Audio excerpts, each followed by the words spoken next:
안녕하세요. 콘스탄트 김의 티스와 함께 돈 버는 아카데미. 이번 시간에는요, 돈 버는 정보, 재채기, 눈뜨고 할 수 있을까요? 보통 많은 사람들이요, 속일 수 없는 것들 몇 가지를 좀 열거하고 있습니다. 그 중에 대표적인 것이 바로 달입니다. 달은 왜 속일 수 없을까? 가만히 생각해 보니까요, 우리가 달은 지구와 같이 자전하면서 공전하기 때문에 우리가 지구에서 달을 볼 때는 한 면만 봅니다. 언제나 같은 면만 보기 때문에 속일 수 없다. 이렇게 얘기하는 것 같기도 하고요. 또 달은 워낙 커서 밤에 동실 떠 있으면 누구도 속일 수 없이 그 존재를 알 수 있다는 그런 내용일 수도 있고, 아무튼 우리가 달은 속일 수 없다 이런 말들이 좀 있습니다. 그 다음에 진실은요, 가릴 수는 있으나 어느 정도 나중에 진실은 밝혀진다. 그래서 속일 수 없다고도 얘기합니다. 사랑하는 마음도 마찬가지죠. 그 표현을 안 하려고 해도 자꾸만 나오죠. 그래서 사랑하는 마음도 속일 수 없다는 말이 있습니다. 어떤 사람들은 골프를 치는데요. 핸디가 좀 약한 사람들이 전반호를 잘 쳤어요. 그러면은 핸디 약한 사람은 후반홀에 꼭 자기 핸디를 찾아간다는 것이 되겠습니다. 그래서 속일 수 없다, 핸디는. 이런 말도 있고요. 그 다음에 재채기입니다. 재채기는 사람이라면 누구나 참을 수 없는 그러한 것이 되겠습니다. 생리적 현상이죠. 재채기 좀 알아볼까요? 미국 사람들은요, 재채기를 하면은 갑자기 숨이 멎은 상태에서 재채기를 하면서 숨을 다시 쉬게 되거든요. 그러다 보니까 God bless you라고요. 뭐 신께 축복을 드리라고 이렇게 얘기를 합니다. 신이 축복을 해줬다 이거죠. 그러니까 죽었다 살아났다고 해서 God bless you라고 합니다. 간단하게 블레스 유라고 하죠. 그 블레스 유 하니까 우리나라 말로 블러슈 하고 나 블러슈 하고 얘기하는 것 같이 들리기도 합니다. 아무튼 재채기를 하면 옆 사람이 금방 알아듣죠. 그래서 God bless you 하고 살아있는 것에 대한 칭찬을 해주는 것이 되겠습니다. 그 재채기를 하는 동안에는 사람이 죽어 있다고 표현하거든요. 그래서 숨이 다시 그 쉬면서 살아있는 모습들을 보게 된다. 그런 뜻이 되겠는데요. 이 재채기가 일어나는 이유는 무엇일까요? 코 안의 점막이 자극을 받아가지고 일어나는 경련성 반사 운동이라고도 합니다. 예? 그 이게 왜 일어날까요? 했더니 주변 온도의 변화 때문에 일어날 수도 있고요. 그 다음에 코 속에 이물질이 들어갔다. 그걸 뱉어내기 위해서 일어날 수도 있고요. 자기 몸을 보호하기 위한 방법이죠. 그 다음에 화학적 자극에 의해서도 재채기가 일어날 수 있고요. 물리적 자극도 마찬가지입니다. 그 다음에 심리적, 정신적 자극에 의해서도 재채기가 일어납니다. 결과적으로 재채기라고 하는 것은 우리 몸을 보호하기 위해서 그 나타나는 생리적 현상이라고 볼 수가 있습니다. 재채기 과정을 제가 찾아봤습니다. 한번 알아볼까요? 코 점막이 자극됐습니다. 그럼 자극된 것이요. 신호가 얼굴에 많이 분포되어 있는 3자 신경을 통해서 어디로 가느냐? 뇌교로 전달을 합니다. 그렇게 되면요. 호흡 중추를 자극을 시키죠. 뇌교가. 그러면서 횡격막 신경이 숨을 들이마신다는 것이 되겠습니다. 그 횡격막에서 숨을 크게 들이마십니다. 그러면서 이제 준비하고 있죠. 구개가 올라가고 비인강 폐색이 일어나고 횡격막과 복부 근육이 수축을 합니다. 폭발 직전이라는 거죠. 그런 다음에 비인강이 열리면서 바로 애취하고 재채기를 크게 하는 것이 되겠습니다. 재채기 속도를 사람들이 측정을 했나 봐요.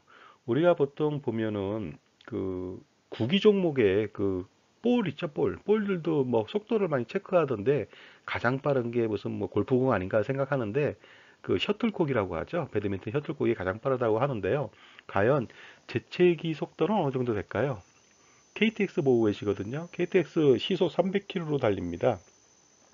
500km로 달리는 그런 고속철도 있긴 합니다만은 아무튼 재채기 속도는요, KTX보다 훨씬 빠릅니다. 약 350km 정도, 시속 그 정도 걸리니까 엄청나다고 볼 수가 있습니다. 그리고요, 재채기 할 땐 침이 또 같이 튑니다. 그것도 엄청난 양이 튀는데요. 입안에 고인 침 대부분이 막 그 튈 수가 있습니다. 그런데 입안에는 수백 종의 그 수십억 마리의 세균들이 살고 있거든요. 그것이 바로 튄다는 겁니다. 사방으로. 이 그림에 보시게 되면요. 선으로 나타난 것은 커다란 침이 날아가는 거고요. 빨간색으로 되어 있는 것은 그 침의 비말입니다. 비말. 그 비말들이 날아가는 모습들을 보고 계십니다. 이 정도의 침이 날아온다는 거죠. 그래서 그 입을 막지 않고 재채기를 하면요. 평균 2.8m를 날아간답니다. 침이. 그리고 비말 상태에 있는 것은 8m까지 날아간다는 것이 되겠습니다. 둥실둥실 떠 있다가 8m까지 영향을 준다는 것이 되겠습니다. 손으로 막고 재채기를 해도 2m, 2.1m 정도를 날아갑니다. 소용이 없습니다. 팔꿈치로 막으면서 하잖아요, 요새. 그래도 1.8m나 날아갑니다. 효과가 많이 없죠. 그런데 마스크를 쓰고 한다든가, 뭐 손수건을 뭐 대고 한다든가 이런 경우라면은 거의 날아가지 않게 마스크 내에서 그 침이 튀지 않고 보존될 수가 있을 것 같습니다. 재채기는 바로 그 나쁜 것을 몰아내서 자기 몸을 지키려고 하는 생리적 현상을 말합니다. 그래서 재채기하는 순간은 죽어 있는 상태고요. 가장 위험한 무방비 상태에 돌입합니다. 그리고서 재채기를 통해서 몸이 다시 사는 그런 과정을 반복한다는 것이 되겠습니다. 재채기 할 때는 거의 모든 사람들이 다 눈을 감고 합니다. 왜 그렇게 눈을 감고 할까요? 재채기를 하는 순간은 온몸에 힘을 주고 폭발적인 순간힘을 발휘해야 합니다. 그래서 온몸을 쥐어짜듯이 움츠렸다가 일거에 어떻습니까? 그 이물질을 뱉어내야 되거든요. 그래서 엄청난 힘을 발휘해야 되기 때문에 눈을 감는다는 것이 되겠습니다. 그래야만 힘을 다 쏟을 수 있고요. 한 번에, 두 번, 세 번이 아니고 한 번에 이물질을 내보낼 수 있습니다. 여러 번 하다 보면요. 죽어 있는 순간이 계속 반복되면 어떻습니까? 위험해질 수가 있거든요. 포식자한테 당할 수가 있죠. 우리가 운전할 때 보면요. 재채기 하는 경우가 있어요. 근데 재채기를 많이 하잖아요. 그러면 그 재채기 하는 순간에 전방을 주시할 수가 없습니다. 굉장히 위험하거든요. 시속 뭐 120km, 130km 막 달리는데 재채기 몇 번 해보십시오. 그러면 굉장히 위험한 상황이 연출될 수도 있기 때문에 우리 몸은 한 번의 위험을 감수한다는 것이 되겠습니다. 그런데 만약 눈을 뜨고 재채기를 한다. 그러면은 어떻습니까? 재채기는 온몸에 그 힘을 쥐어짜듯이 해야 되는데 그렇게 되면 눈알이 빠질 수도 있습니다.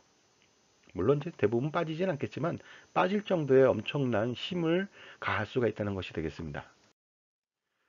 재채기를 진짜 어떤 사람은요, 메가폰을 댄 것처럼 하는 분도 있어요. 재채기가 보통 애치하는데 그 소리를 더 크게 일부러 내는 사람들이 있습니다. 그럼 더 시원하기 때문에 그렇게 하는지 모르겠는데요.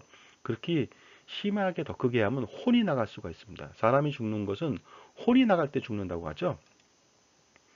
재채기를 너무 세게 하잖아요. 그러면 갈비뼈 골절을 입는 사람이 꽤 많이 있습니다. 아니면 척추에 손상을 입는 경우도 있겠고요. 그리고 더 중요한 것은요, 바로 뇌나 목이나 이런 데 혈관 파열로 사망에 이르는 경우도 있다 보니까 재채기를 정말로 일부러 더 크게 할 필요는 없는 것 같고요. 좀 조심할 필요가 있는 것 같습니다. 그래서 재채기를 할 때는요, 반드시 손수건 등으로 가리고 하거나 아니면 마스크를 쓴 상태에서 한다든가 이렇게 해줘야 될 것 같습니다. 그 다음에 소리도 조금 줄일 필요가 있습니다. 일부러 크게 낼 필요는 없죠. 위험하니까요.